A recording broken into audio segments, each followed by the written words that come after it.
Crossroad Auto Sales. We won't leave you stranded at the crossroad. Broadcasting from the Paddock Mall Studios, this is WOCA, Ocala, Gainesville, The Villages, 1370 AM, 96.3 FM, The Source.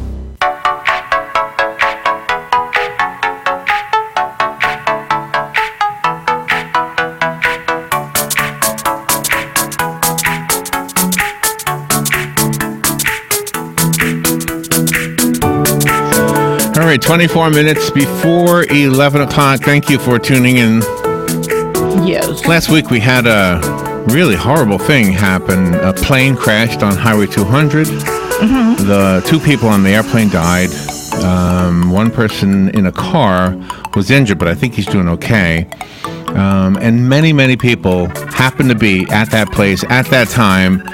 And I remember, and in fact, they're still writing on Facebook, that they're kind of traumatized by the whole thing. They maybe physically didn't get traumatized by it, but emotionally they did. And they, remember after September 11th, 2001, you couldn't see a plane in the air without thinking about it, right? Exactly. And same thing now with these little planes in our local area. You have a lot of people saying, oh my gosh, every time I see a plane now, I'm thinking about, can it crash onto the street? Yeah. So there is psychological trauma and there is physical trauma, and maybe there's something we can do about both of them. Julie Brown Yao has written a book called The Body Awareness Workbook for Trauma. Release trauma from your body, find emotional balance, and connect with your inner wisdom. I think we had Julie booked before that plane crash last week, so this is almost like perfect timing. Amazing. Listen to her credentials, and then we'll put up the microphone for her. She is a psychologist with more than 30 years of experience in somatic and spiritual traditions. I'll have to ask her what that means. She's the Director of Education and Program Development at Compassionate Care ALS. And again, her book is called The Body Awareness Workbook for Trauma. It's getting really good ratings, by the way, on Amazon. It's this button over here, right, Robin? Yeah. Julie Brown Yao. Good morning, Julie. It's an honor to have you on the show. Good morning. It's lovely to be here. Thank you so much. And where are you calling from? I'm in Newport Beach in Southern California. Oh, well, thank you for getting up early. Are those fires affecting you? I can smell the smoke a little bit, but we're not in danger anywhere. But the whole feeling of Southern California and Northern California right now is a little bit down. It's a great big deal for everybody in the state here. Mm-hmm. Yeah, and I'm sure they're being traumatized. I know a couple up in the San Francisco area that had to get out of their house. I think they're back now, thank goodness. But, I mean, what a traumatic experience just to have fire that close to your home. Oh, it really is. Anything that poses any kind of a threat, but especially a life threat like a fire can be incredibly traumatizing. So teach me why trauma is more than psychological. Why does a psychological jolt also affect our bodies? Well, another reason we can have a tremendous amount of life force energy that arises in our body. Julie? In the space of... Are you on a speakerphone? I'm on my headphones. Okay, it was hard to hear. Okay, let me make sure I'm close enough. Is this better? That sounds much better. Just repeat what you said again, please. Okay, so when we have any kind of or involved in any kind of a traumatic experience, we often have a lot of life force energy that comes up in our body that is going to help us to flee to safety or to fight our way to safety. And often that energy doesn't get utilized, and so it stores in our body. And that stored energy can cause all kinds of symptoms in the moment, months, weeks, years later. And a lot of people don't really understand that. And then we also have the emotional trauma. So a lot of emotions come up in the face of an emotional event, and they don't get utilized, and so those emotions get split off because they feel too much or they store in our body. Mm-hmm. Is there a reason for that? Is it a survival mechanism? What's the reason, do you think? It is a survival mechanism. If something feels too much or too overwhelming, we have these mechanisms that protect us from that overwhelm, such as if, anger comes up and it feels too much, or fear comes up and it's too much. We can almost split those feelings off and maybe be able to come back later on to deal with it. The same with that tremendous amount of life force energy. Now, it's good for a little while, but if we don't address those emotions and then over time, then we can become more symptomatic, and that's when we become traumatized. And it seems that takes a lot of courage to admit something's wrong. Larry had a news story this morning. There was a 14-year-old girl, and she had some younger siblings, and both of her parents, just kind of left her raise the children. The inside of the house, there was no food. It was a mess. So was the outside. So she picked up the phone and called the children's family services that she couldn't take it anymore. And they came in, arrested the parents, and now hopefully she and her siblings are in a better environment. How does someone that young get that courage to realize that there is something wrong? Gosh, for that young girl, I'm not sure what happened within her, but I imagine at some point it was just getting far too much that she had a choice maybe to fall apart or come apart or reach out for help.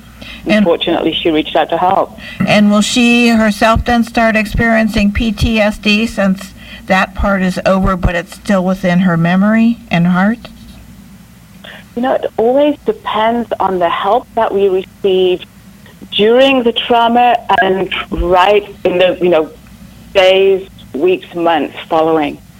So if she gets enough care and love and support, she may be able to work her way through it so they won't be long-lasting effects.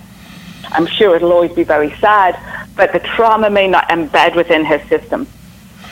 Now, often what happens, people don't get the love and the support and the nurturance and the psychological help that they need, and the trauma does bed within them. So how does the book, it seems like this is the kind of an issue that you might need to work with a professional like yourself, but can I actually self-medicate? That's probably the wrong word, but can the book work with me to help me work my way through some of these things? Through some of these things, absolutely. And one of the reasons I wrote it is not everybody has the resources to be able to find professional help. Right. And so the way that I designed the book is I try to make it as relational as possible, meaning trauma usually happens in relationship. It's happening because there's not a kind, loving, supportive other person there to help you get through the difficulty, or the person who's there is the one that's actually hurting you. So we often need to have another person there to help us through it. So I try to put myself in the book so people feel my presence, and I begin by building safety and connection so people feel more resourceful, and then they can go into some of the deeper exercises which might help them get to a stage in their lives where they can reach out and find more resources. And some of those exercises have to do with writing things down. I mean, and that's hard for a person to admit things. Oftentimes it is, but in private, by themselves, it might be a little bit easier. And with a workbook, I think that creates that sanctuary where they're feeling that they're with somebody in the book, and they're building resources, so they don't have to write things down immediately.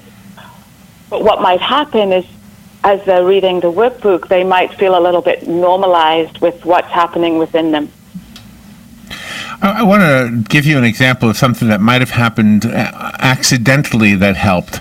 I had a brother who passed, and so myself and my other brothers, and Robin too, we went out to Arizona where he lived. And he had a garage with lots of heavy stuff.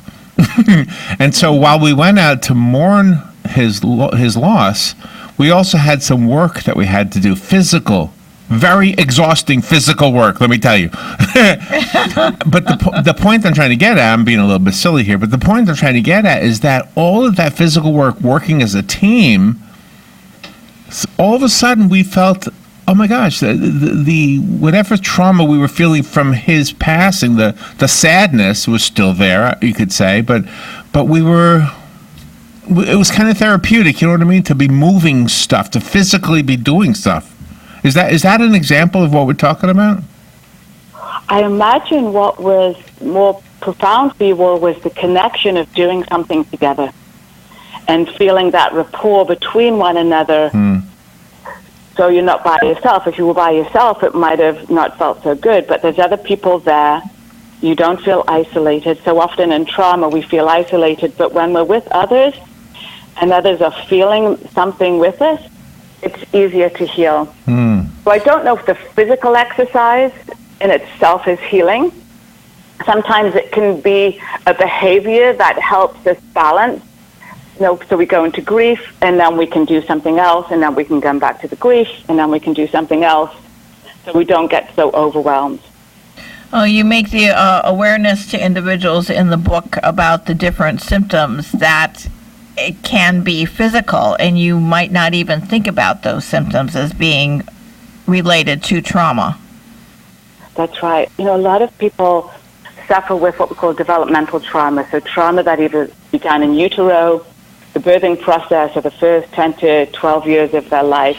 And that doesn't have to be a big, abuse or accident or surgery or loss. It could be not receiving enough love and nurturance and holding from our caregivers. And that feels very threatening in our body. And later on, that's what can create symptoms that's very difficult to trace back to childhood. Anxiety, panic, fear, a sense of dread and doom inside of ourselves. And so I also try and normalize that a little bit in the book so people can understand, this could be related to, feeling very isolated or alone or unloved in my childhood. Unloved, yeah. Unloved is a tough one, or unappreciated. I know a lot of, we hear this all the time. Usually women have this issue because men, their husbands aren't showing them that they appreciate what they've done. And I'm not saying it's one-sided. It probably goes both ways. But how do you, aside from changing somebody else's behavior, how do you yourself change the way you receive that kind of a feeling? I always encourage people to look within. If I don't feel appreciated enough, we could, of course, talk to our partner, but what is inside of me that really needs that appreciation? Does that lead back to being younger when I didn't feel appreciated or I didn't feel seen or heard? Yeah. Because it's not just about not feeling unloved. A lot of people that I work with will say, my parents love me so much. What they don't realize is they weren't able to tend to their needs as a child that they really needed to feel safe in their bodies and safe in the world. And so we create these patterns that last into adulthood that really limit us in some way or get triggered by our environment, like a partner who we feel doesn't appreciate us. It may or may not be the truth, but it may really go back to childhood. You speak about people living with shame. In there, you're helping them because sometimes people aren't so good. They'll do something against another human being, and then they'll serve some jail time with them. They come out, and everybody knows what they did, and it's hard for them to move forward. And you speak about that. Mm-hmm. Yeah, shame is one of those emotions that just feels so awful. It's like we want the ground to open up and swallow it. So we have these mechanisms within us that, try to help us avoid feeling that because it's so awful. But at some point, it might come up in our life. And if it does, we want to be able to face it and address it to resolve it so it's not lingering below our conscious awareness where it will affect us, our self-esteem, our self-love, how we interact with others. The book is called The Body Awareness Workbook for Trauma. It's written by our guest, Julie Brown Yao, PhD. Release trauma from your body, find emotional balance, and connect with your inner wisdom. I was wondering if I could ask you to give us a scenario.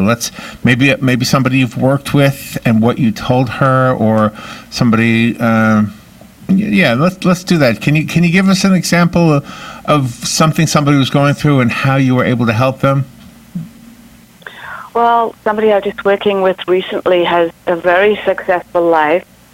and she has probably all the material possessions that we often imagine would bring happiness. But she said inside she felt so miserable, that she found it hard to connect with her family, she found it hard to connect with her friends, and everything felt like she was acting.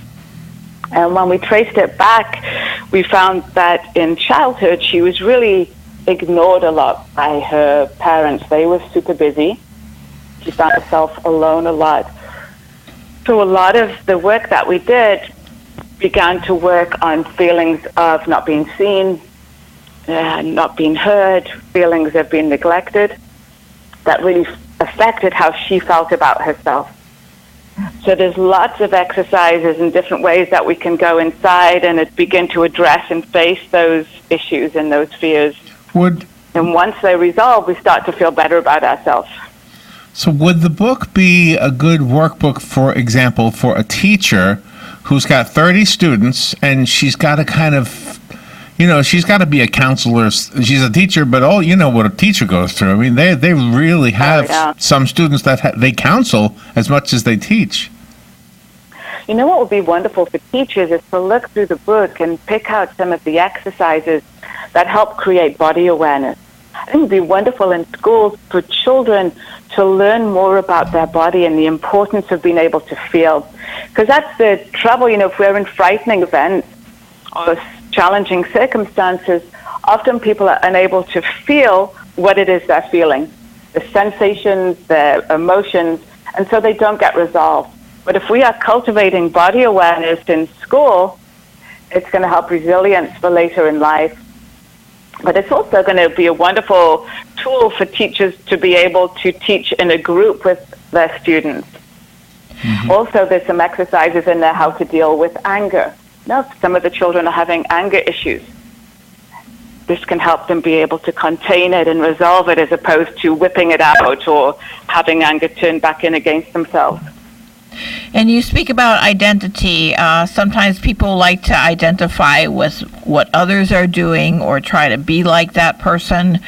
You're encouraging people to find their own way in the world. It's good to have a role model, but you cannot be that person. You have to be your very own person. Yeah, to find out who we are at our core and to be as authentic as we possibly can. And a lot of that authentic expression, again, gets cut off in childhood when, with children are to be seen and not heard used to be an old paradigm in England when I was growing up. But children really need to be seen and really need to be heard. We need to be encouraged to have a voice and to express. And so I encourage people in adult to really explore that avenue of expression with their own being, to find out, what they want to say, who they are, what their needs are, and to be able to express that. Do you know the one thing I'm not clear on is the body, when you have an emotional issue and you're looking to make somebody more body aware. So how explain that. Maybe you can take us down that road. How if we're dealing with something emotional, how does being aware of my body help me? Because emotions are in the body. Like if I feel angry, I'm feeling it in my body somewhere. A lot of people don't notice that because they don't have a whole lot of body awareness, or let's say they were told that anger wasn't a good thing to feel when they were younger, or they saw somebody acting anger out and became afraid of it. So we shut ourselves off that feeling. It could even be sadness or grief, and sometimes even joy for some people is too much. Because emotions are energy, and if we don't have body awareness, it can be, challenging to be able to feel that emotion. So emotion should come up in the right scenario, let's say sadness. It stays for a little while, and then it resolves and leaves. If we can feel it and stay present with it. The trouble is... Sorry, go ahead. I was going to ask you if it's the same with everybody. Look, if I feel sad, is it in my leg?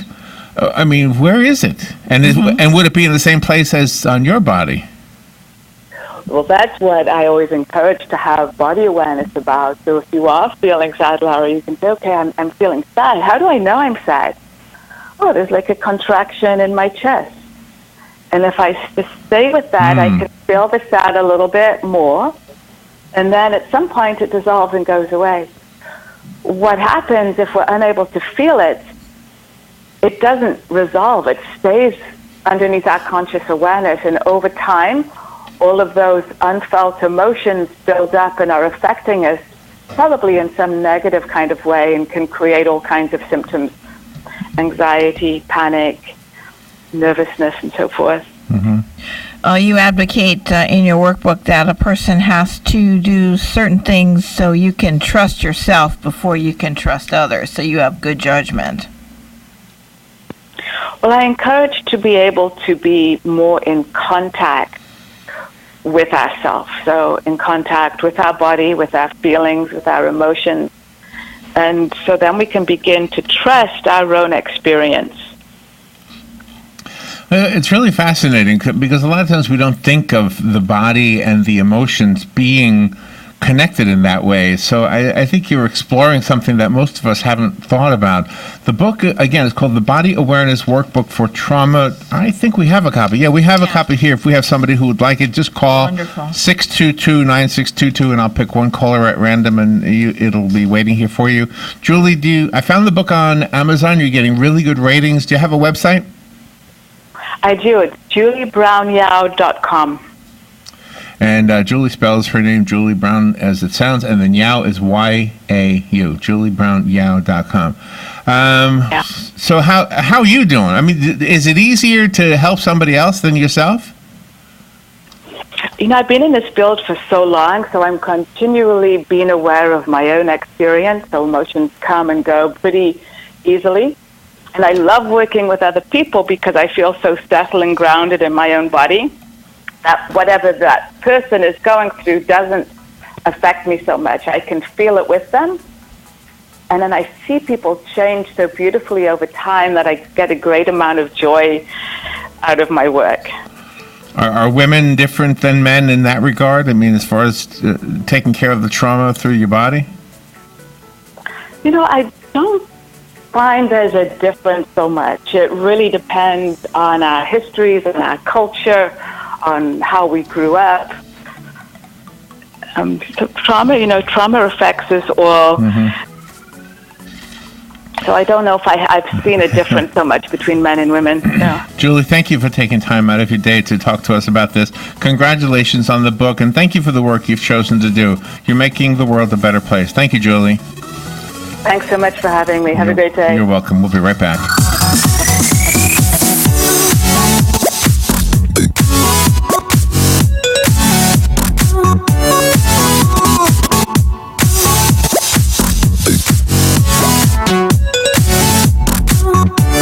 Hey, this is Matt from Crossroad Auto Sales. I want to invite you to come over and check out our vehicles. All of our vehicles at Crossroad Auto Sales go through a rigorous